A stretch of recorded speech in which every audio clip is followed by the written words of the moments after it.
Bonjour, bienvenue à notre conversation sur l'innover pour avoir un impact, l'évaluation des apprentissages dans l'écosystème des compétences du Canada. Je suis Xala Knight, je suis responsable de la politique pour notre équipe des affaires publiques. Repassons rapidement en revue. L'ordre du jour, c'est un webinaire d'une jour. On commence avec une présentation des constatations. Ensuite, nous passerons à la discussion. Nous allons avoir des discussions sur le terrain et questions et réponses avec des remarques finales. Finalement, permettez-nous de reconnaître les terres. Nous reconnaissons que nous nous trouvons sur le territoire autochtone de beaucoup de nations, y compris les Anishinaabe, les Chippewa, les Haudenosaunee et les Wendat, connus également comme les Tranen. Ils accueillent beaucoup de Premières Nations, Inuits et peuples des Métis. Les traités concernant ces territoires comprennent le pacte de la ceinture Wampum, et alors que notre travail a lieu à travers de l'île de la Tortue, nous reconnaissons également que nous trouvons sur les territoires traditionnels de beaucoup de nations autochtones, donc qui y sont depuis les temps immémoriaux. Nous sommes reconnaissants d'avoir la possibilité de vivre, jouer et travailler sur ces terres, et nous nous sommes engagés à en apprendre plus sur nos histoires partagées et pour passer sur la voie de la réconciliation. Merci. Maintenant, quelques questions de marque technique de Zoom. J'aimerais vous rappeler que la séance d'aujourd'hui va être enregistrée. Une copie de l'enregistrement sera mise à votre disposition dans les jours suivants. Et n'hésitez pas à intervenir. Utilisez, s'il vous plaît, la fonction Q&R sur Zoom pour poser des questions, commenter. S'il vous plaît, n'utilisez pas la fonction chat car le processus a été conçu pour vous permettre d'utiliser la fonction Q et R. Vous voyez ça en bas de votre écran, Q et R en anglais. Notre équipe de communication va faire un suivi, va faire ce qu'il fait de mieux. Donc, un petit rappel, vous pouvez écouter ce webinaire dans la langue de votre choix. Sélectionnez votre langue d'écoute en cliquant sur le bouton d'interprétation dans la barre d'outils Zoom. Alors, nous sommes ravis d'attirer votre attention sur notre groupe d'apprentissage par les pairs. C'est une opportunité pour vous. Comment nos travaux donc interagissent. Il y a des commentaires, des ressources. L'objectif de ce groupe consiste à faciliter une discussion ouverte dans un endroit informel, partagé et sécuritaire. C'est prévu pour le 19 février, virtuellement 11 heures de l'Est. Vous trouverez le lien d'inscription sur le chat, sur la page événements ou sur notre site web.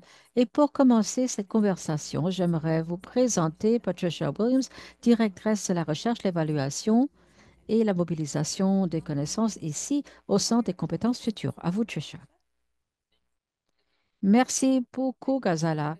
Et ce mot mobilisation est difficile à prononcer. Effectivement, merci de l'avoir dit. Je suis ravie d'être des vôtres aujourd'hui et d'avoir cette conversation fort importante. Je présume que nous sommes tous organisée pour bien voir les diapos et la vidéo, Ellie également. Très bien. Merci beaucoup pour cette présentation. Pour les personnes à l'appel, sachez que nous sommes le centre des compétences futures. Et voilà, c'est ce que je me demandais, je ne me voyais pas à l'écran. Donc, les logistiques de webinaire, encore une fois. Alors, le centre des compétences futures existe depuis maintenant presque 6 ans. Nous sommes ravis d'avoir été créé en 2019. Donc, c'est un consortium fondateur, y compris Blueprint. Nous sommes ravis d'accueillir Karen Myers aujourd'hui, la Conference Board du Canada, et également la Toronto Metropolitan University. Il y a le centre également. Nous travaillons également avec l'Institut de la diversité et Magnet, donc à l'Université métropolitaine de Toronto. Nous sommes financés par le programme des santé compétences futures par le gouvernement fédéral. Notre mandat consiste à accélérer le développement des innovations et des compétences dans une conjoncture toujours changeante. Et c'est d'autant plus important aujourd'hui, plus que jamais. Et nous sommes reconnaissants envers le gouvernement fédéral et l'équipe de développement social et d'emploi Canada qui nous permettent de travailler sur l'avenir du travail. Nous investissons dans de nouvelles idées pour évaluer et apprendre. Et souvent, nous arrivons à nos webinaires, à nos séances d'engagement public avec seulement le contenu, une idée de la solution que nous essayons de favoriser. Et c'est du travail très important. Nous sommes ravis aujourd'hui parce qu'aujourd'hui, nous allons pouvoir vous faire part de certains des apprentissages que nous avons eus en plein milieu développer l'apprentissage et les évaluations en nous focalisant sur la substance axée sur les données probantes. Quelques points sur notre parcours. Nous sommes très excitants. Jusqu'ici, nous avons soutenu presque 400 projets. Presque. Nous allons bientôt traverser ce seuil de 400. Il y avait des développements de ce consortium, également des projets pilotes que nous avons financés. Nous publions beaucoup de rapports. Je vous invite à consulter notre site web et ce dont l'équipe va vous donner quelques liens dans le chat. Il y a beaucoup de matériel et de liens qui sont affichés. C'est toute une richesse de connaissances disponibles pour vous. Et nous ne nous représentons pas juste nous à l'Université métropolitaine de Toronto. Nous travaillons également avec des partenaires à travers tout le Canada, d'un océan à l'autre. Et donc, ce sont des partenaires qui sont impliqués dans les projets qui permettent de soutenir le travail d'innovation qui est en cours. Alors, que faisons-nous à notre santé et compétences futures? Quelques diapos pour vous dire quelques mots sur le contexte qui est important. Nous savons qu'il y a un virage au niveau de l'immigration qui s'opère, également la composition de la main-d'œuvre. Donc, et également, il y a beaucoup d'éléments démographiques. Nous savons qu'il y a la génération des baby boom qui s'approche à l'âge de la retraite, dont certains ont déjà pris leur retraite. Nous savons que beaucoup de changements s'opèrent au niveau de la technologie. Tout est question d'intelligence artificielle. Il y a quelques années, on parlait de données, de plateformes, et la technologie change. Nous savons également qu'il y a des changements climatiques qui changent les opportunités selon les secteurs. Beaucoup de personnes doivent dire qu'il faut renforcer le réseau électrique, il nous faut davantage de travailleurs. Il y a des choses qui changent. Mais nous savons également que la formation au travail n'est pas un jeu égal. Le Canada investit moins par donc employé par rapport aux autres pays du G7 et développés. Nous savons que d'autres pays investissent plus dans la formation, tels que les services financiers, des postes professionnels, etc. Et plus que jamais, il est clair que les politiques donc commerciales changent à travers les différents pays et ceci a un impact important sur notre force de travail domestique. Ce sont des changements et des tendances qui changent sans arrêt. Nous avons mis l'accent sur et nous avons identifié donc 5 domaines d'action qui sont essentiels à la prospérité future. Tout d'abord, les voies vers les emplois. Et il faut avoir un processus félicité qui permet des jeunes de passer de l'école au travail pour leur permettre de continuer à travailler.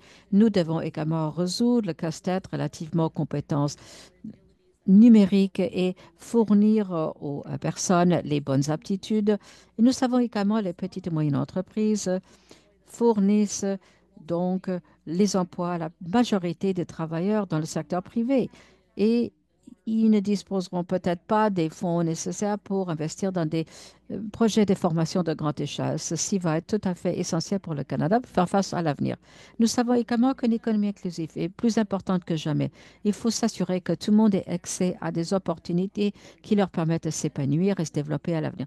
Et nous savons que les emplois pérennes vont être une composante essentielle pour nous permettre de réaliser nos objectifs climatiques et comment nous assurer que nous ayons la main-d'œuvre nécessaire pour nous permettre de répondre aux objectifs d'émissions et de réduire ces émissions. Maintenant, comment est-ce que nous allons faire? Regardons un peu plus loin. J'espère qu'il y aura beaucoup d'appels, de données ici à l'appel. Il y a des nerds qui adorent les données comme moi. Il y en a qui se sont déjà identifiés. Mais lorsque nous allons publier également notre donc, portrait des compétences aujourd'hui que vous trouverez dans le chat. Au début, on essayait plus ou moins de développer une approche normalisée vis-à-vis de mesures, pour de bonnes raisons. On s'intéresse beaucoup à une mesure cohérente de la mesure à des fins de comparabilité et lorsque c'est possible, nous voulons également le faire.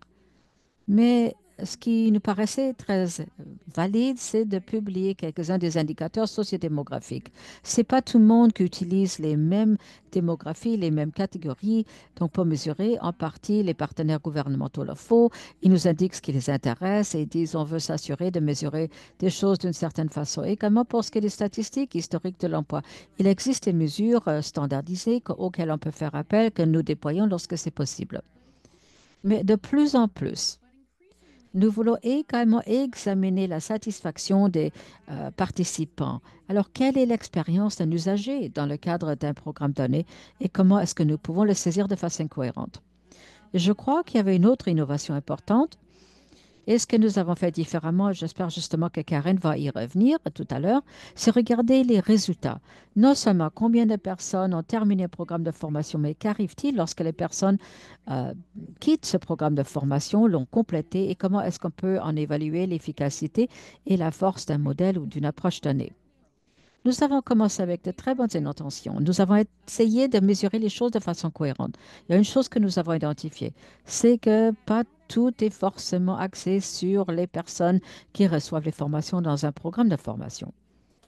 Mais avant de parler de cette diapo, c'est que souvent, on se retrouve en appuyant plusieurs interventions. Peut-être vous allez développer un programme d'études, vous ciblez peut-être un changement de politique, ou vous travaillez sur des alliances de réseau. Ce sont des choses qui visent à soutenir les systèmes des compétences pour mieux performer. Et éventuellement, selon la théorie, ceci va déboucher sur de meilleurs résultats individuels. Mais dans le court terme, de mesurer la réussite du programme, il était plus difficile d'utiliser des mesures standardisées pour ces différentes interventions. Cependant, nous avons trouvé que bon nombre d'organisations dans notre réseau ont hâte de mesurer et d'en apprendre, y compris des institutions postsecondaires. Peut-être on peut avancer une diapo, s'il vous plaît. Il y avait beaucoup de capacités et beaucoup de volonté d'apprendre, beaucoup d'enthousiasme. Souvent, on nous soumet des propositions de la recherche qui s'implique, l'évaluation. On voit et on constate cette fin d'apprendre ce que font les organisations. Mais on a également découvert qu'il est difficile justement de parler de ce qui ne fonctionne pas bien. Et surtout, avec une agence de financement, l'innovation qui fait partie de notre ADN, de notre mandat, il est toujours difficile de parler des choses qui ne fonctionnent pas. Tout le monde veut parler de l'innovation qui a été couronnée de succès. Et permettez-moi de dire ceci, si 100% de nos innovations réussissent, sans doute nous ne sommes pas assez innovateurs. Et je crois que le secteur privé le sait. Ils savent très bien que toute innovation ne sera pas couronnée de succès. Il y a un niveau acceptable d'échec ou de ne pas réussir, et dire ça ne fonctionnera pas toujours, mais nous avons toujours du mal à identifier la bonne façon et les bons espaces pour en parler de façon ouverte. Alors, je vous invite à aller un peu plus loin, à la diapo suivante. Nous en parlons en plus grand détail dans le document que nous avons publié aujourd'hui. Mais il y a une chose que nous avons réalisée, c'est que les partenaires qui avaient des soutiens d'évaluation importants par le biais de Blueprint, et justement Karen va y revenir, elle va parler du travail avec les partenaires dans les portefeuilles, avec le CCF et la diversité, également partenaires au niveau de la diversité, avaient beaucoup plus de données probantes et de données qui pouvaient donner au centre. Alors nous avons commencé à embaucher davantage d'évaluateurs externes pour travailler individuellement avec les partenaires du projet.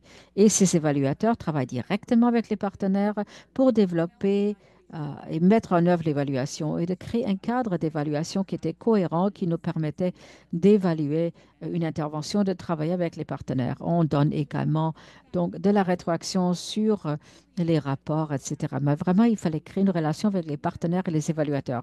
Et c'est plus ou moins devenu une partie normalisée de nos ententes et des projets d'innovation qui sont appuyés par ce que nous faisons.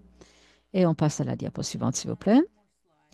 Et je crois que justement, Andrea va renchérir sur ce point. Mais nous sommes très intéressés également par les projets qui cherchent à travailler avec les communautés autochtones, apporter cette perspective. Évidemment, nous travaillons avec Andrea Johnson qui va prendre la parole dans un instant. Mais d'autres projets ont également mis de l'accent sur les évaluateurs et les partenaires autochtones. Et pour nous, ces cadres avaient une grande valeur. C'est une question de processus, de relations qui valorisent l'esprit et définir les résultats du point de vue d'une communauté. Et on essaye de voir également quelles sont les leçons que nous pouvons apprendre de ces expériences qui s'appliqueraient à toutes nos pratiques d'évaluation collective. Et Andrea, justement, va en parler. Et à la prochaine diapo. Alors, quelques leçons que nous pouvons apprendre avant que je cède la parole. Et justement, dans la discussion, nous pourrons parler encore. Il y a une chose que nous avons constatée, c'est qu'il y avait plusieurs capacités d'évaluation, tout un éventail.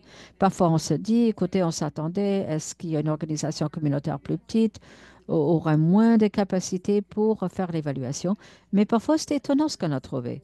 Parfois, il y avait une institution, un établissement postsecondaire important qui avait une bonne capacité de recherche, mais ne savait pas comment faire passer ça par la perspective d'évaluation. Donc, parfois, il y avait une question de recherche qui est très reliée, mais il ne regardait pas toute l'initiative ou le modèle d'intervention dans son ensemble.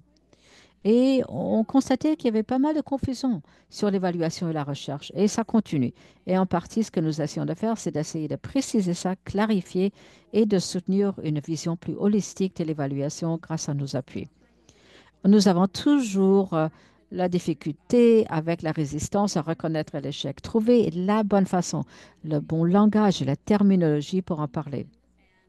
Et je crois qu'à ce niveau-là, nous aimerions bien en entendre parler des personnes qui sont ici à l'appel et qui font partie de notre groupe d'apprentissage entre pairs. Comment créer un espace pour en parler de façon ouverte? Comment créer cet environnement? Et justement, pour revenir également sur nos organismes de financement, les organisations des agences gouvernementales, comment créer cet espace ouvert? Nous continuons à avoir des problèmes de délais de financement. Ce sont des programmes de courte durée, des délais très serrés de mise en œuvre. Est-ce qu'on ne pourrait que regarder les résultats? Ça nous limite. On ne peut pas vraiment évaluer si les modèles, les interventions ont effectivement l'impact que nous avons espéré voir, sur lesquels on a déterri et qu'on espère voir se réaliser. Il nous faut vraiment un engagement de longue durée sur le projet de pilote sur les compétences et les tests pour évaluer les résultats. Et en dernier lieu, nous continuons à voir qu'il y a un besoin de mettre en place des pratiques d'inclusion plus solides. Il faut également tenir compte de l'inclusion, il faut tenir compte des différentes expériences relativement à l'évaluation et l'apprentissage. Ça commence par une désagrégation des données. Il faut voir pour qui existe ce programme, pour qui est-ce que ce programme fonctionne bien. Y a-t-il des tendances qui indiquent pourquoi les gens quittent le programme et pourquoi? Et adopter également une approche axée beaucoup sur l'inclusion dans l'évaluation des programmes est importante. Voilà ma dernière diapo. Ah non, j'ai une dernière. Alors, plusieurs choses que nous faisons actuellement, donc au Centre des compétences futures. Nous commençons dès le départ en incluant des questions stratégiques dans la proposition de financement. Récemment, nous avons conclu quelques appels ouverts. Nous les avons d'ailleurs inclus dans les questions. Et nous avons demandé, mais qu'est-ce que nous sommes en train de tester? Qu'est-ce que nous cherchons à prendre par le biais de ce projet proposé? Et nous cherchons également à trouver un équilibre entre les mesures cohérentes et les mesures sur mesure. Comme je l'ai indiqué, nous tentons d'appliquer la cohérence lorsque c'est possible, tel que le suivi sur différents démographiques et les caractéristiques. Et nous chargeons également une certaine cohérence au niveau des résultats pour les individus dans les emplois. Nous cherchons également à obtenir l'évaluation obligatoire d'un tiers par le biais du financement. Pour qu'on puisse dire, vous devez travailler avec un tiers, que ce soit par Blueprint ou des instituts de diversité, etc. Maintenant, nous mettons l'accent sur un soutien continu aux partenaires du projet, aux évaluateurs. Il y aura des lignes directrices, les gabarits, mais également, il y a les processus d'apprentissage, comment nous réunir de façon régulière pour faire l'état des choses. Récemment, nous avons fait un sondage auprès de certains de nos partenaires projets pour voir si leur expérience était positive lorsqu'ils travaillent avec les évaluateurs, pour nous assurer que nous sommes vraiment en train de faire des améliorations au processus en cours. Et enfin, nous voulons élargir notre liste d'évaluateurs. Nous avons réalisé que certains évaluateurs contribuent certaines compétences et des approches à nous et nous voulons utiliser plusieurs évaluations et plusieurs capacités d'évaluation pour travailler avec différents partenaires de projet. Voilà, je sais que c'est vraiment ma dernière diapo.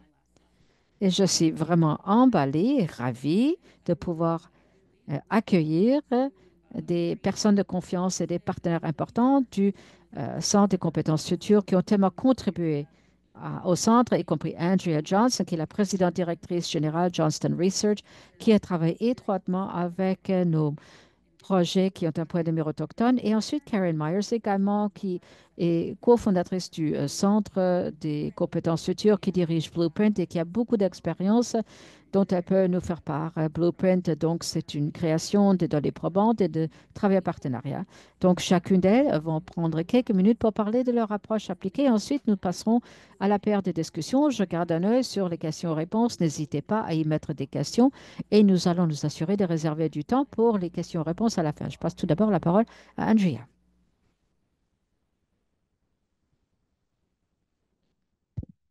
Bonjour à tous. Merci Trisha pour cette gentille présentation. Je suis ravie d'être là. On a adoré travailler avec les compétences futures. C'est une excellente équipe et ils nous ont fourni beaucoup de soutien. Les réunions qu'on a eues avec eux étaient fort productives. Nous avons vraiment pu compter sur l'appui par le Centre des compétences futures dans ce travail d'évaluation. C'est un partenaire formidable sur lequel nous pouvons compter.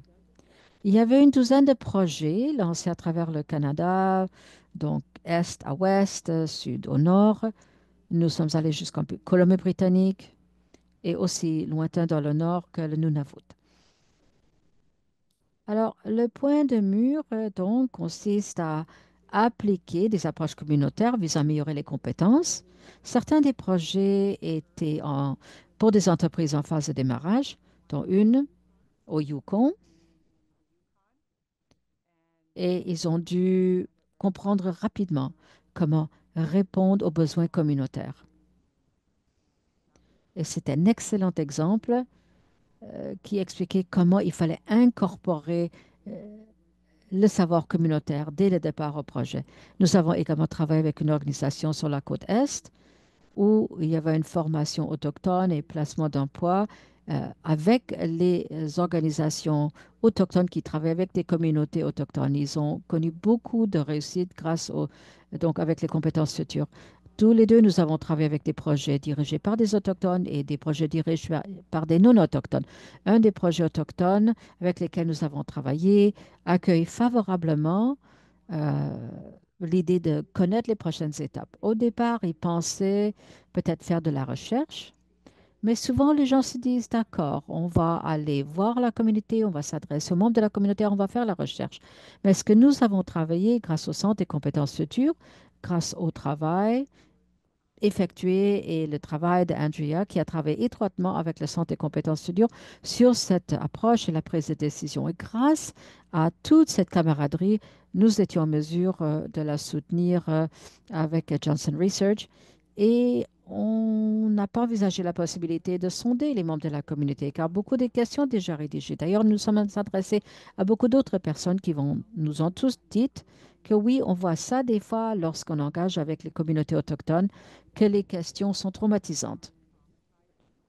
Et ils le font de façon indirecte, mais nous devons faire très, très, très attention lorsqu'il s'agit de poser des questions dans les sondages. Et plutôt que de risquer d'engager avec des membres communautaires et de les traumatiser, ce que nous avions proposé, c'est qu'il valait mieux de travailler aux prestataires de services, les travailleurs sur le terrain.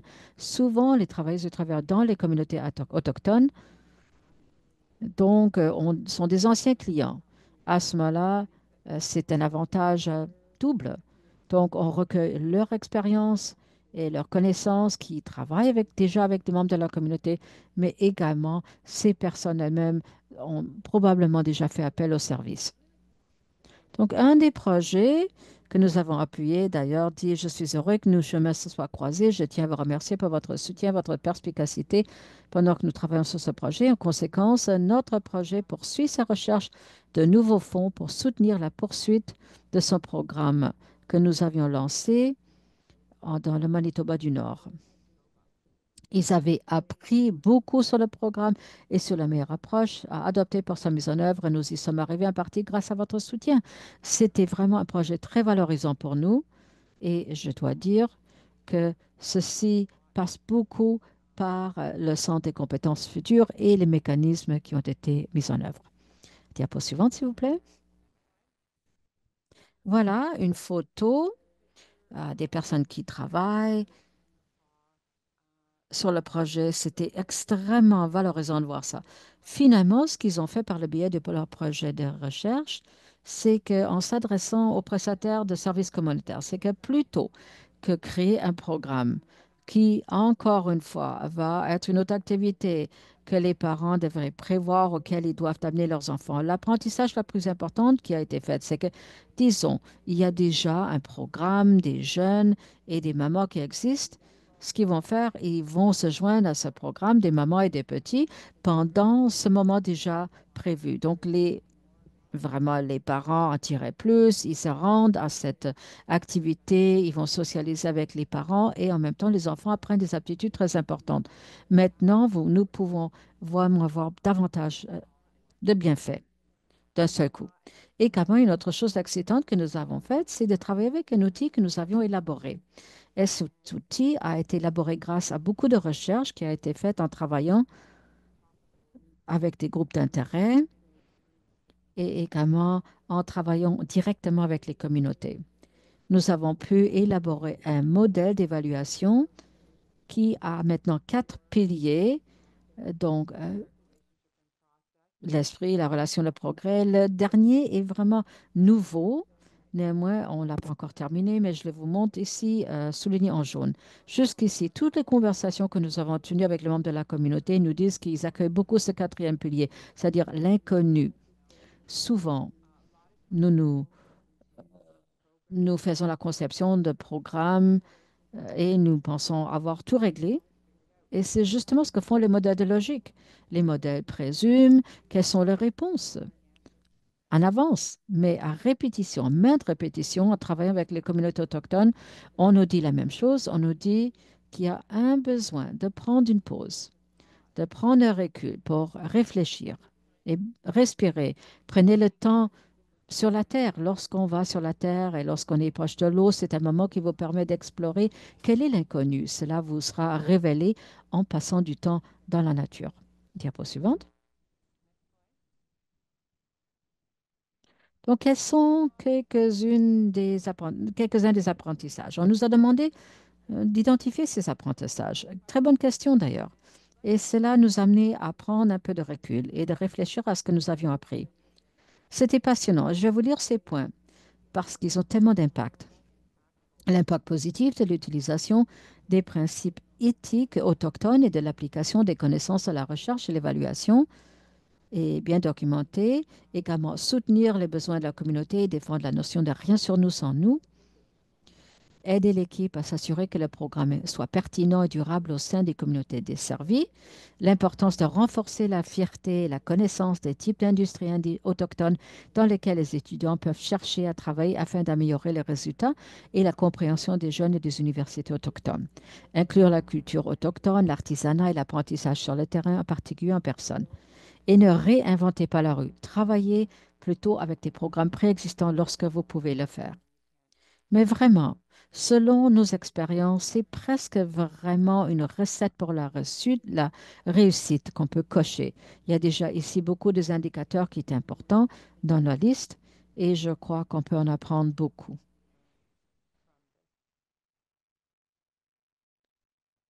Maintenant, d'autres développements sont nécessaires. Donc, parmi certains des projets de CCF, on voulait examiner les membres de la communauté qui faisaient le travail. On voulait comprendre les capacités et les ressources de la communauté pour déterminer les aides et les services appropriés. C'était un élément critique lorsque je parlais surtout du projet au Yukon. Parce que Yukon, ce qu'ils ont fait, c'est qu'ils sont allés dans leur communauté. Et parce qu'ils étaient prêts à écouter, en fait, ils étaient dans un établissement universitaire. Normalement, ils vont concevoir leur travail à l'intérieur de l'université, ils allaient mettre en œuvre. Mais ce qu'ils sont passés à la phase mise en œuvre, ils se sont rencontrés un obstacle. Mais ils n'ont pas fait fi des signes, plutôt ils ont répondu de façon positive. Ils ont finalement embauché des membres de la communauté locale pour livrer le programme. Et ce qu'on peut faire, ces membres de la communauté, c'est que de concevoir le plan de travail eux-mêmes dans leur milieu communautaire. Ensuite, je dirais, je mettrai l'accent sur l'importance d'écouter ce que les gens ont à dire et de prendre le temps de les écouter sans un parti pris et également ensuite écouter les gens pour créer ces liens et ces liens peuvent ensuite profiter au programme et aux participants à long terme. Cela nous a été répété souvent dans le cadre de tous ces projets. Merci.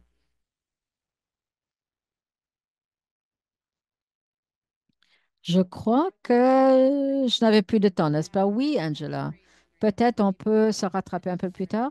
Je voulais encore montrer deux autres euh, diapos. Ce qui nous manquait, c'est la souveraineté des données, les OCAP. Et je vous invite à lire les diapos à votre guise parce que le temps file. Oui, on va les envoyer à tous. On va envoyer notre enregistrement ainsi que ces deux acétates. Je sais qu'il y a eu des questions posées là-dessus dans le chat. Mais on va maintenant passer la parole à Karen Myers, qui est la PDG de Blueprint. Et Blueprint a été un partenaire fondateur si important du CCF et fait d'excellent travail avec bon nombre de nos partenaires de projet. À vous, Karen. Oui, merci beaucoup, Trisha, et merci, Andrea. C'était tellement intéressant et j'ai beaucoup aimé ce que vous avez dit. Vous avez parlé du parcours et la cartographie de parcours en y réfléchissant avec les pays et surtout tout ce qui relève de l'inconnu. Merci de nous en avoir fait part. Bonjour à tous. Merci de me donner la possibilité d'être avec vous aujourd'hui. Nous sommes Blueprint, nous sommes une organisation un peu non lucrative qui donc permet aux décideurs d'utiliser les données probantes pour développer les politiques, les services et pour améliorer la vie pour tous les Canadiens. Aujourd'hui, je vais vous faire part de quelques réflexions sur le travail que nous faisons sur les données probantes au niveau de notre initiative de mise à échelle. Grâce à cette initiative, nous travaillons avec 10 solutions de formation sélectionnées parmi les projets d'innovation du CCF.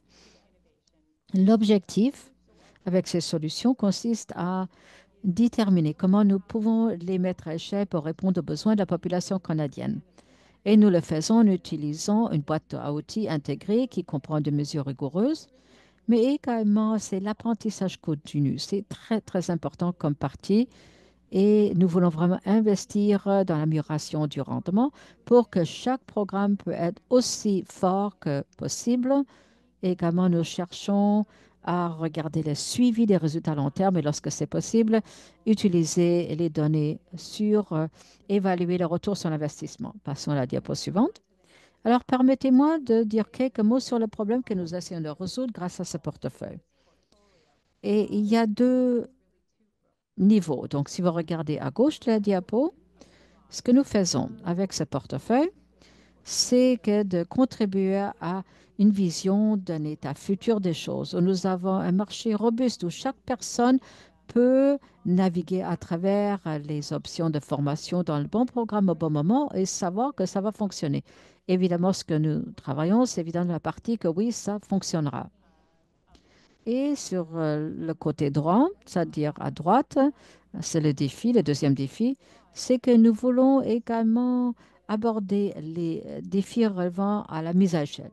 Le Canada investit beaucoup dans les projets pilotes pour tester de nouvelles idées. Mais la difficulté, c'est que normalement, on ne peut jamais passer au-delà des projets pilotes à petite échelle. On appelle ça vraiment une fossé de stagnation. Et justement, pour aborder la question de ce fossé de stagnation, c'est que nous avons développé une approche qui est vraiment, donc, est alignée sur les différents cycles de l'innovation. On commence avec le début, développer les concepts, prototypage. Ensuite, on passe à la livraison, innovation et mise à échelle et changement de système. Au début, nous avons choisi les 10 solutions de formation qui, à notre sens, étaient de bonnes possibilités pour la mise à échelle. Ce que nous avons rapidement appris, c'est que pour les programmes, il y aura une plus grande probabilité de connaître de la réussite si on investissait plus à la quatrième étape, c'est-à-dire la prestation et l'itération. Qu'est-ce que je veux dire par là? Il fallait s'assurer qu'un programme soit aussi fort qu'il peut l'être avant la mise à échelle. C'est très important et c'est essentiel. Et d'ailleurs, les organismes de financement n'y réfléchissent pas beaucoup dans un sens traditionnel parce que ce n'est pas comme c'est pas la question de savoir combien de personnes vous formez. Est-ce qu'il faut savoir si la formation fait une grande différence dans la vie des gens? Donc, réfléchir à ce qui fonctionne pour qui, en vertu de quelles conditions, mais pas de façon réactive, mais plutôt dans un sens personnel, avec un objectif. Il faut de façon très délibérée de rendre les programmes les plus efficaces que possible. Si on passe à la prochaine diapo, donc nous sommes à l'étape 4, la phase 4. Nous avons divisé les programmes en trois groupes. Vous avez le premier groupe, le 4A, donc mise en œuvre. C'est ici à la phase où les organisations qui mettent en œuvre une intervention relativement nouvelle, par exemple une qui est fonction, donc axée sur les données probantes fortes, mais qui s'adapte à un certain groupe de population. Plusieurs organisations se retrouvaient dans cette catégorie. Voilà, le point de mire ici consiste à recueillir et analyser les données pour soutenir la mise sur pied d'un modèle qu'on peut pérenniser. Ensuite, 4C, c'est l'étape prouvée sur des organisations qui sont en exploitation depuis un moment. Ici, il faut utiliser les données pour optimiser justement la mise en œuvre et la prestation des programmes. C'est ce qui nous passionne le plus parce que plusieurs organisations, peu d'organisations obtiennent un financement pour pouvoir utiliser les données probantes pour améliorer leur programme. Donc, ça, c'est d'une grande importance. La prochaine étape, c'est-à-dire prouver, c'est pour les interventions déjà matures. Et si on met l'accent sur une évaluation rigoureuse pour faire valoir justement l'impact pour utiliser surtout une conception basée sur les tests randomisés contrôlés.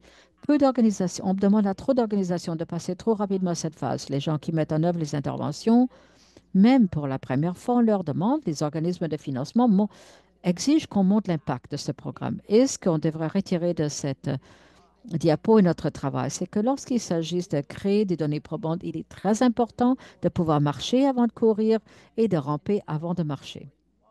Et pour nous, ce n'est pas vraiment une question de résistance à admettre l'échec parce qu'on n'a pas cette perspective, c'est-à-dire binaire, ça va bien, ça va pas bien. Ce qui est surtout important pour nous, c'est d'investir dans la création des capacités et avoir des tentatives délibérées pour rendre les programmes les plus performants possibles. Alors, je vais vous parler un petit peu de ECR, mais il ne faut pas perdre de vue l'importance de, des étapes, mettre en œuvre et améliorer. Diapo suivante. Donc, quels sont justement les ECR? On passe à la diapo suivante. Non, non, non, retourne en arrière une diapo. Les ECR, les essais contrôlés, ah, contrôlés randomisés. Normalement, c'est vraiment notre objectif primaire et ça nous permet de comprendre l'impact de ce qui fonctionne bien pour qui. Cependant, ils ne sont pas applicables pour des interventions donc en développement. Il est important justement de favoriser et d'alimenter l'innovation. Actuellement, il y a trois programmes en cours où nous les évaluons en utilisant une conception ECR. Ces programmes, eh bien, je ne pense pas avoir le temps pour les décrire en détail, mais ces programmes font des choses très différentes avec différents groupes de population. Mais nous essayons d'utiliser cette approche randomisée le plus possible pour nous permettre de cumuler tous les résultats. Si on passe à la diapo suivante. Maintenant, également faire le suivi des résultats de longue durée. Justement, dans le chat, je vois qu'il y a eu quelques commentaires. Ça, c'est essentiel, c'est critique pour notre approche, surtout au niveau des programmes de formation. Ça prend du temps de pouvoir observer l'arrivée des résultats pour les participants. Peut-être on va avoir des preuves d'un impact sur l'emploi dans le court terme, mais normalement, pour donc les bénéfices, ça prend plus de temps. Nous avons besoin de temps pour le développer. C'est pour ça que notre partenariat avec Statistique Canada est si important ici. Et nous utilisons également l'environnement des réseaux sociaux, des liens qu'on peut créer pour faire le suivi sur les résultats de long terme pour les participants. Ça nous permet également de travailler sur les mesures non financières. Et également, nous travaillons avec le CCF pour savoir comment nous pouvons utiliser des données administratives pour créer les résultats sur lesquels nous faisons le suivi. Finalement, ces idées nous permettront de faire prendre des décisions plus astucieuses en matière d'investissement, nous permettent d'améliorer la qualité de la prestation partout au pays. Alors, il y a quelques leçons apprises sur lesquelles j'aimerais revenir au cours de notre discussion au panel. Je vais m'arrêter là et je vais vous repasser la parole, Trisha. Merci, Karen. Je sais que c'est difficile de résumer des années de travail en quelques minutes, mais beaucoup de choses intéressantes sur lesquelles nous pouvons revenir. Je commencerai peut-être tout d'abord par dire un grand merci à vous deux et à tous d'ailleurs. Tout d'abord, merci beaucoup d'être des partenaires si importants pour le Centre des compétences futures et d'organiser justement vos capacités organisationnelles pour faire ce travail. C'est une excellente synthèse, c'est-à-dire qu'on doit se fier sur différents ensembles d'aptitudes et de capacités. Commençons peut-être avec cette question qui est fort intéressante, qui a été saisie.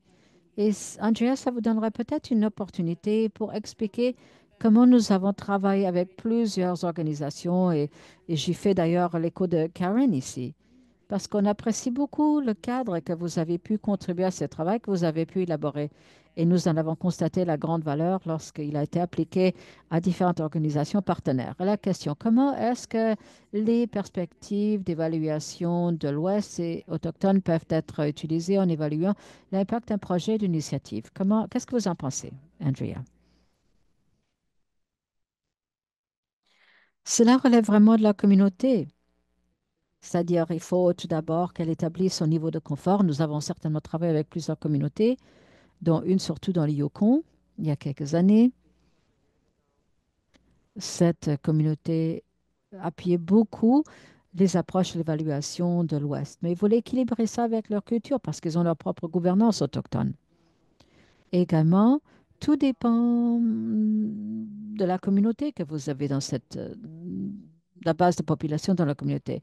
Dans certaines communautés, il y a 500 personnes qui vivent sur les réserves, mais il y aura peut-être 10 naissances par année. C'est-à-dire, si vous allez lancer une étude de santé, donc 10 naissances par année, ce n'est pas suffisant pour recueillir les statistiques sur ces naissances.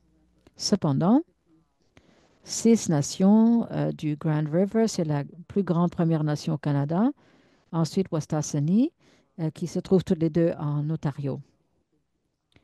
Et eux, ils ont les chiffres, ils ont le nombre pour faire une analyse statistique valide.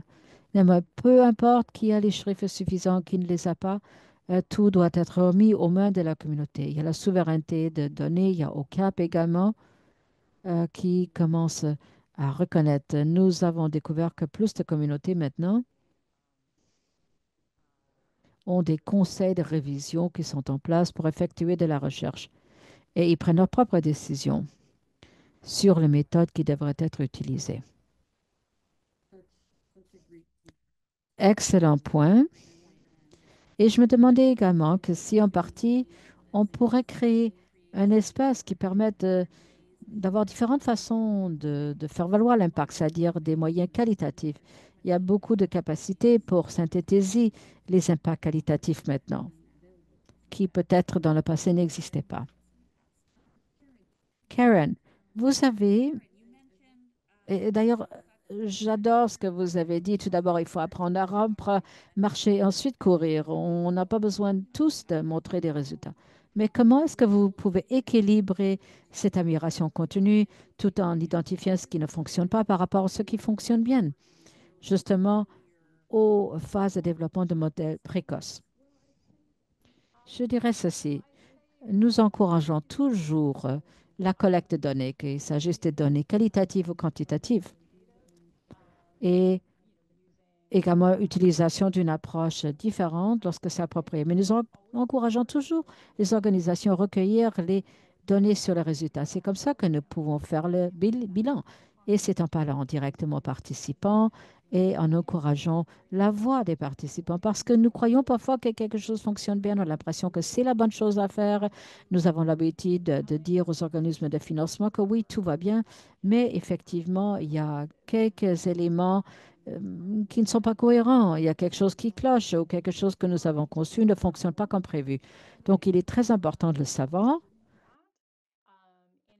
et il est surtout important de le savoir avant de passer à la mesure des impacts. Nous devons savoir quelles sont les parties du programme qui existent et donc, on prévoit qu'il se déroule d'une certaine façon. Et est-ce que c'est bien ce qui se produit?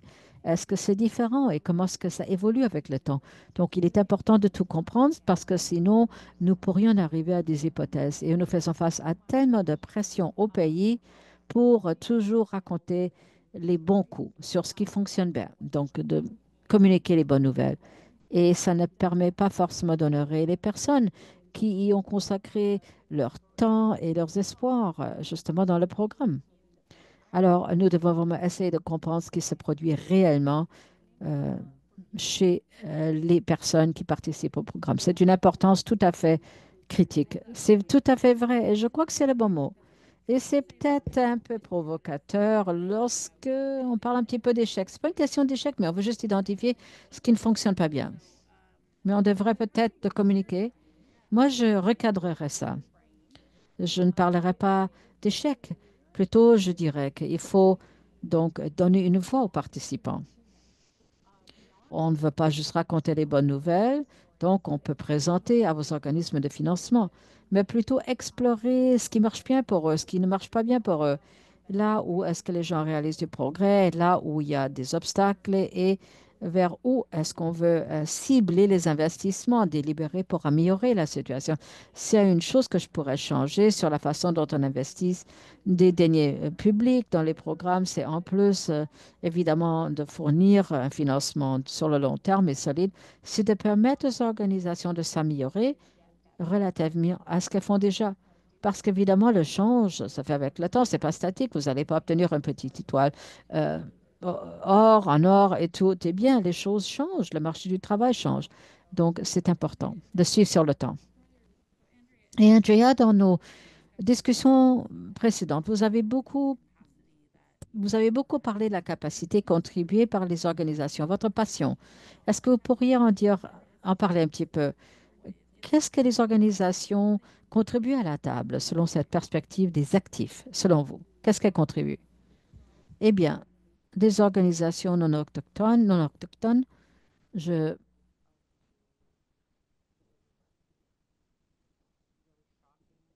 je peux cerner cette compréhension un peu choquante qu'effectivement, ils peuvent en arriver à une compréhension et comment ils peuvent travailler bien avec les communautés autochtones. C'est un petit peu le grand choc pour les peuples autochtones lorsqu'une organisation non autochtone puisse bien livrer les services là où la communauté autochtone les accueille comme prestataires de services. C'est un petit peu la partie un peu choquante, mais les prestataires de services autochtones, et c'est une évidence même, parce que ils savaient déjà travailler avec les communautés.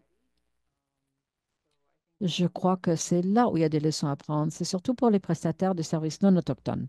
Et dans ce cas-là, je demanderais, mais quelle est vraiment la norme parfaite qui vous permet de bien travailler avec des communautés autochtones? J'ai parlé justement de l'exemple du Yukon, où c'est la norme d'or, où ils ont pris le temps de rechercher ce qui constitue une bonne formation autochtone des compétences. Et justement, ils sont vraiment identifier une bonne formation autochtone, compréhensive.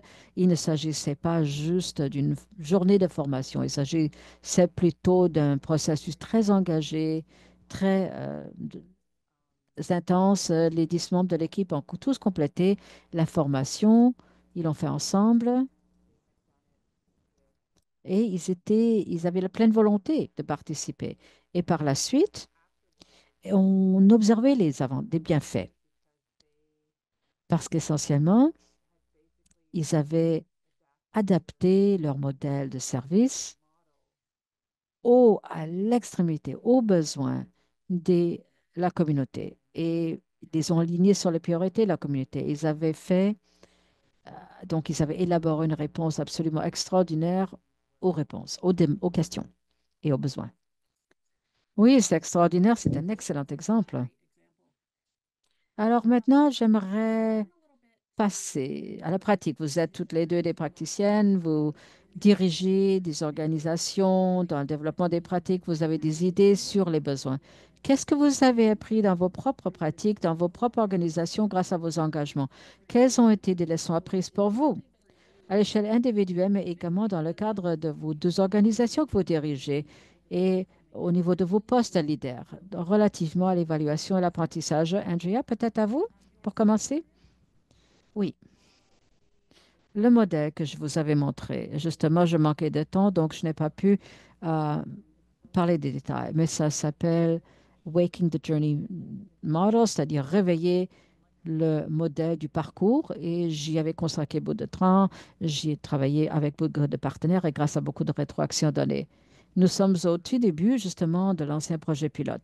Nous avions complété un an de projet d'essai grâce à l'aide du CCF et nous voulions appliquer ce modèle à presque toute la douzaine des projets sur lesquels nous avions travaillé. Et ça, en soi, était une grande leçon pour nous, parce que nous étions d'ailleurs assez surprises de constater que tout le monde avait finalement adopté ce modèle pour leur évaluation. Donc, au départ, nous avions créé notre approche pour permettre une réunion de démarrage avec chaque projet. Et au cours de cette réunion de démarrage, on demandait au groupe quels étaient leurs besoins, leurs priorités. Et finalement, on leur demandait si vous voulez en savoir un peu plus sur nos propres outils et nos approches. Et lorsque nous l'avions fait, tout le monde voulait se joindre et voulait appliquer les modèles dans leur milieu. C'était un apprentissage très important pour nous parce que, comme je l'ai indiqué, nous étions assez surpris de voir l'intérêt montré vis-à-vis de ces modèles. Et ce qui nous intéressait, c'est de voir comment le modèle allait se déployer dans les différents environnements. Donc ça, c'était vraiment une grande leçon apprise pour nous. Merci. Karen, qu'en est-il de vous?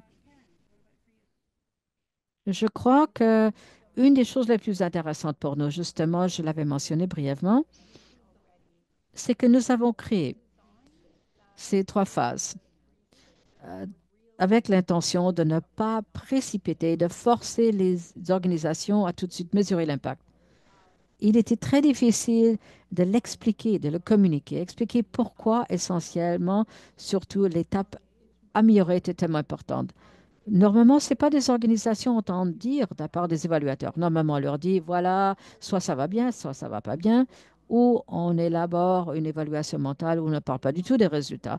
Et nous voilà, nous parlons effectivement des résultats et nous mesurons les résultats et nous voulons passer à une évaluation plus rigoureuse. Cependant, nous voulons donner beaucoup de temps à cette partie création de capacités. Et les organisations n'étaient pas certaines si elles voulaient entendre ça de la part de leur partenaire d'évaluation. Et on disait, non, non, non, nous ne sommes pas votre partenaire d'évaluation, nous sommes votre partenaire des données probantes et il nous en faut à tous les différents niveaux, il y a différentes données probantes. Alors, il fallait perfectionner la possibilité d'avoir ces conversations et réfléchir à ce qui est nécessaire pour créer un lien de confiance parce que les relations ne fonctionnent pas s'il n'y a pas de confiance. Et vraiment, les liens sont très importants. Ça, c'est un apprentissage pour nous. Et même dans mon équipe, c'est une nouvelle façon de penser aux choses. Donc ça, c'était une leçon apprise très importante. Et justement, je sais que je vois une question sur le lien avec Statistique Canada. J'aimerais bien revenir. Trisha, si vous voulez bien que j'y réponde. Oui, bien sûr. Mais allez-y, allez-y. J'allais ajouter peut-être une chose. Donc, au Centre des compétences futures, il y avait une chose qui dominait notre pratique, c'était d'aider les organisations à faire la différence entre le moment de recherche et lorsqu'il y a un problème et lorsqu'il fallait étayer un problème et comment c'est interrelié. Mais également, c'est différent d'adopter une approche globale sur l'intervention et voir comment nous pouvons évaluer le progrès réalisé au fur et à mesure que nous avançons. Mais oui, une question sur Statistique canadien et les liens des données que vous avez fait, c'est en cours. Avez-vous des suggestions? Comment nous pouvons mieux faire appel aux données de Statistique Canada dans les évaluations? Ah, je serais heureuse. S'il vous plaît, veuillez bien me contacter si vous aimeriez en parler parce qu'en fait, c'est un processus très problématique, très difficile. C'est une opportunité extraordinaire parce que ces données existent. Il y a des données qu'on peut utiliser et on peut regarder ça, on peut regarder les trajectoires de bénéfices avant que les gens ne participent à l'intervention. On peut les étudier après et ensuite on peut voir le séquençage des interventions. La porte est grande ouverte et c'est extraordinaire, mais ce n'est pas une chose facile à réaliser. Il n'existe pas une porte ouverte pour les organisations un peu non lucratives pour pouvoir utiliser ces données. Et on a même travaillé avec le Centre des connaissances futures. Nous sommes extrêmement reconnaissants de pouvoir le faire. Je sais que vous le faites. Ça fait 2 ans que nous travaillons sur l'entente, mais finalement, cette entente est en place maintenant. Nous pouvons organiser une approche pour les organismes à but non lucratif. Il y a même une nouvelle entente en place avec Statistique Canada pour répliquer le tout. Nous cherchons d'ailleurs des organisations qui aimeraient participer à la prochaine phase de ce projet pilote. Alors, s'il vous plaît, veuillez communiquer avec nous. Je serai heureuse de vous faire part de notre expérience. Il y a des universitaires qui peuvent le faire, mais il faut pouvoir les trouver. Et ça, en soi, peut parfois être difficile. Et on pourrait avoir juste un webinaire sur Statistique Canada. Alors, voilà ce que je dirais, mais s'il vous plaît, n'hésitez pas à me contacter. Je vais terminer sur une question. C'est la dernière question qui est arrivée Et je crois que donc nous parlons de développement des compétences, nous pensons à de capacité organisationnelle. Et si on dit ensemble d'investir de moins en moins et on regarde presque uniquement le financement pour les organisations externes, comment croyez-vous que les organisations peuvent créer leur capacité pour en apprendre des programmes? Quels sont vos conseils? J'ai quelques idées, mais j'aimerais vous passer la parole pour nous faire part de vos idées. Qu'est-ce qu'on pourrait faire pour réduire donc le financement pour l'évaluation donc? Il doit y avoir plus de financement pour l'évaluation, pardon. Justement, c'est une question qui a été soulevée dans la réunion que j'ai déjà eue aujourd'hui et en travaillant avec les communautés autochtones. Il y avait un des prestataires des services autochtones en Ontario ici qui s'était prononcé vis-à-vis de ses préoccupations et des idées qu'ils avaient. Et justement, ça m'a donné une idée et j'avais proposé l'idée au groupe. Et justement, tout le monde était d'accord avec cette idée. Et finalement, nous avons commencé à élaborer cette idée aujourd'hui. Mais je crois que c'est très pertinent et appuie fortement justement cette préoccupation, c'est-à-dire dans le sens d'assurer que l'intervention est outillée d'une trousse d'outils qui permet aux participants de programme d'être des chercheurs. En fait, on pourrait envisager quel serait un avantage qui en découlerait pour eux. Donc, on travaillait sur cette intervention. Là, on prenait différentes cohortes sur le temps. Et pour donc, chaque cohorte, possiblement, pourrait être demandée. On disait, écoutez, est-ce que les participants de votre cohorte aimeraient être les chercheurs pour cette cohorte? Donc, une trousse d'outils leur serait rendue disponible. C'est un petit peu un ABC, des directives qu'on pouvait suivre qui expliquent comment effectuer la recherche et comment analyser l'information pour en faire un rapport. Et on leur fournirait des outils. Et un des outils et qu'on va justement vous partager, c'est un outil autochtone et peut-être ils voudraient également élaborer leurs propres questions dans un sondage. En fait, ces personnes-là vont effectuer de la recherche sur les autres participants de programme pendant cette cohorte prestataire de services. Ça serait une façon d'assurer la qualité pour le programme parce qu'on n'est pas là en position passive, on se demande quelles sont les rétroactions, quels sont les commentaires. On dit, ah oui, oui, ici on a de la rétroaction et on va mettre ça dans notre boîte. Maintenant, nous agissons de façon proactive et également nous vous fournissons de nouveaux outils et nous fournissons un avantage supplémentaire aux participants grâce à ce processus parce qu'en plus, ils peuvent apprendre comment ils peuvent se développer, s'épanouir comme organisation à travers chaque ordre. J'adore ça. J'adore cette idée d'intégration. Karen, des réflexions? Oui, je crois que l'idée de faire appel aux chercheurs pairs est une très bonne idée et je crois qu'il faudrait le faire. Et nous l'avons déjà fait dans le cadre de plusieurs projets.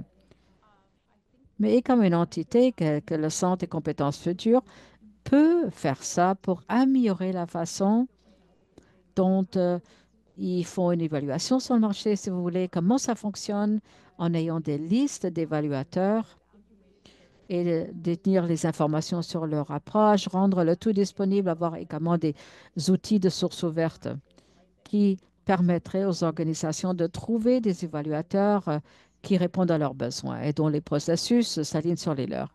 Cela permet de rehausser la valeur et permet également de réduire les coûts. C'est très difficile de trouver les personnes.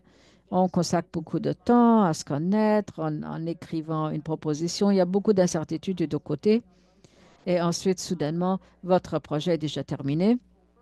Et je crois que aider aux gens de se trouver, de créer des liens et créer cette culture est justement une autre excellente façon de procéder. Et je crois qu'il faut en parler aux organismes de financement expliquer que l'évaluation est très importante, comment on peut utiliser cet outil pour faire écho aux observations. Moi, je suis d'accord avec ça. Et comment intégrer ça avec la prestation de services, collecte des données, le suivi, tout fait partie de la prestation d'un programme. Il ne s'agit pas d'un poste budgétaire séparé, mais plutôt quelque chose qu'on peut intégrer pleinement dans la prestation de programme. Et ça devrait être clair pour toute personne organisme qui soutient vos programmes. Donc, je dois maintenant conclure et je suis passionnée de pouvoir continuer la conversation à l'avenir et j'aimerais remercier à vous deux d'être venus et nous avez fait part de vos mots de sagesse et de vos connaissances. Merci beaucoup, Trisha. Juste pour conclure, je tiens à remercier tout le monde d'être patient ici, également l'équipe d'interprétation, nos conférencières et surtout, j'aimerais vous dire un grand merci à tous les participants d'avoir mis le temps, de consacrer le temps à nous soutenir. Donc maintenant, nous passons au-delà de la voie professionnelle individuelle par l'impact. S'il vous plaît, dites-nous ce que vous avez pensé du webinaire aujourd'hui et je vous demande, s'il vous plaît, de prendre une minute pour compléter le sondage que vous allez voir et comment, donc, il y a des apprentissages clés, rien sur nous sans nous, ça c'est clé. Nous avons hâte de travailler ensemble. En nous retrouvant encore une fois ensemble, nous espérons vous revoir dans notre groupe d'apprentissage pair la semaine prochaine, le 19 février, 11 heures. Merci beaucoup et je vous souhaite une très belle journée.